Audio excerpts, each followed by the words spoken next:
Halo semuanya, kalian pasti sudah tahu kan Kenari Jaya? Ya, betul banget. Perusahaan perlengkapan pintu dan jendela nomor 1 di Indonesia itu loh. Yuk kita flashback ke perjalanan Kenari Jaya. Dimulai pada 27 Februari tahun 1965, saat itu Husin Buntara Syarifuddin berinisiatif untuk membuka sebuah kios berukuran 2,5 meter x 2,5 meter di Pasar Kenari. Kios tersebut merupakan hasil dari penjualan oplet yang dulu beliau gunakan untuk mencari nafkah. Awalnya, kios ini menjual berbagai bahan bangunan kasar seperti beberapa ukuran kayu, beberapa lembar seng, cat kayu, dan sekrup kayu. Namun dengan jumlah yang sangat terbatas sehingga kios terlihat kosong. Pada tahun 1967, bergabunglah adik dari Husin Buntara Syarifuddin, yaitu Hendra Buntara Syarifuddin yang ikut membantu mengurus kios Kenari Jaya. Dan suatu ketika, ada seorang salesman yang menawarkan kunci merek Itali dengan harga Rp8.500. Harga yang sangat mahal dibandingkan kunci-kunci lain di pasaran yang harganya hanya sekitar Rp3.500. Syarifuddin bersaudara ini menolak salesman tersebut karena keterbatasan dana yang mereka miliki. Hendra Syarifuddin pun menyarankan salesman itu untuk menawarkan kunci-kuncinya ke toko lain yang ada di Glodok, Jatinegara, atau Paseban. Namun ternyata toko-toko di sana sudah menolak salesman tersebut. Akhirnya salesman tersebut menawarkan sistem konsinyasi dengan mulai menaruh stok barang di kios Kenari Jaya. Hal ini membuat kios yang tadinya terlihat kosong menjadi mulai penuh dengan handle-handle dan kunci-kunci. Konsinyasi ini berjalan sukses dan salesman tersebut pun terpukau dengan kejujuran Husin dan Hendra Syarifuddin yang selalu langsung menyetorkan hasil penjualan. Sampai akhirnya atasan dari salesman tersebut mengizinkan pembayaran tempo untuk Kenari Jaya.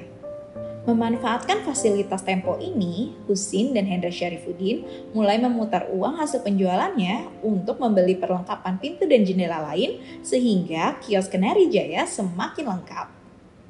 Dan pada tahun 1969, mulai bergabunglah Syarifuddin bersaudara lainnya yaitu Handi Buntara Syarifuddin dan Arkim Buntara Syarifuddin yang disusul dengan pembukaan kios kedua Kenari Jaya yang juga berlokasi di Pasar Kenari. Keempat bersaudara ini akhirnya mulai fokus mengembangkan Kenari Jaya bersama-sama.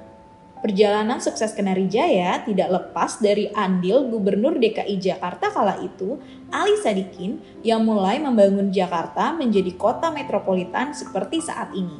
Di mana kala itu banyak gedung-gedung yang dibangun membeli kebutuhan pintu dan jendelanya di Kenari Jaya.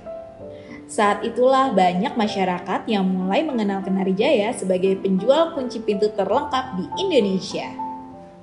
Pada tahun 1973, Kenari Jaya pertama kali memperkenalkan sistem master key, di mana satu kunci dapat membuka beberapa pintu loh. Sampai akhirnya pada tahun 1984, Kenari Jaya resmi dikukuhkan menjadi perseroan terbatas atau PT.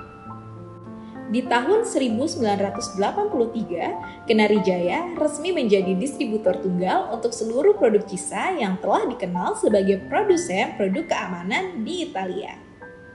Lalu di tahun 1989, Kenari Jaya meluncurkan produk-produk partisi di bawah nama merek Kenari Partisi. Disusul pada tahun 1993, Kenari Jaya meluncurkan merek Ken sebagai house brand dari Kenari Jaya. Dan pada tahun 1995, mulailah bergabung Husin Buntara Syarifuddin yang fokus dalam pengembangan Kenari Partisi. Kemudian di tahun 1997, Kenari Jaya meresmikan berdirinya PT Perintis Teknoprima yang khusus menjual produk material hardware melalui jaringan retail ke seluruh Indonesia dengan merek Solid Gradino. Pada tahun 2003, Kenari Jaya pertama kali menyediakan jasa teknisi siaga 24 jam yang siap memberikan bantuan darurat kepada customer setia Kenari Jaya. Kenari Jaya selalu berkomitmen untuk mengikuti perkembangan zaman. Terbukti di tahun 2006, Kenari Jaya mulai menjual produk dengan sistem keamanan berbasis digital. Menyusul kesuksesan Solid Gradino, Kenari Jaya kembali memperkenalkan produk aksesoris pintu dan jendela dengan merek Beleza yang dipasarkan di supermarket dan toko bahan bangunan di seluruh Indonesia.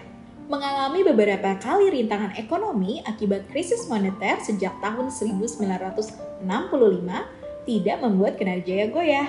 Meskipun menghadapi situasi sulit seperti naiknya nilai tukar dolar terhadap rupiah, Kenari Jaya tetap berusaha mempertahankan eksistensinya dengan terus berinovasi mengeluarkan produk-produk sesuai dengan kebutuhan terkini. Contohnya, di kala masa pandemi ini, Kenari Jaya telah mengeluarkan produk untuk new normal era seperti footpool, no touch solution, desk partition, dan lain-lain.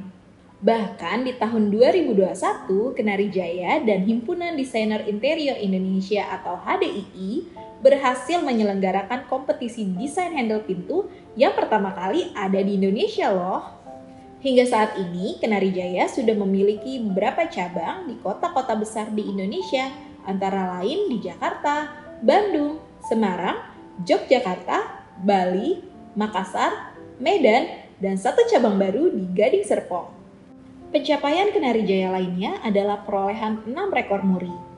Pada tahun 2019, Kenari Jaya menerima 3 rekor muri sebagai distributor pertama khusus kunci dan perlengkapannya, distributor kunci pertama yang mengenalkan sistem master key untuk bangunan dan rumah tinggal, serta distributor kunci pertama yang menyediakan jasa layanan darurat 24 jam. Kemudian di tahun 2020, Kenari Jaya kembali meraih 2 rekor muri sebagai distributor kunci pertama yang memasarkan merek dagang sendiri dan distributor kunci yang memiliki ruang pamer terbanyak. Sedangkan rekor terakhir adalah sebagai penyelenggara pertama sayembara desain gagang pintu yang diraih pada tahun 2021. Tentunya Kenari Jaya tidak akan bisa bertahan sejauh ini tanpa adanya dukungan dan kepercayaan pelanggan setia Kenari Jaya yang sudah menggunakan produk Kenari Jaya secara turun-menurun dari satu keluarga ke keluarga yang lain. Dengan komitmen, kerja keras, dan jaminan garansi produk hingga seumur bangunan, Kenari Jaya berhasil mempertahankan eksistensinya hingga berumur 57 tahun. Kunci aman, keluarga nyaman. Ingat kunci, ingat Kenari Jaya.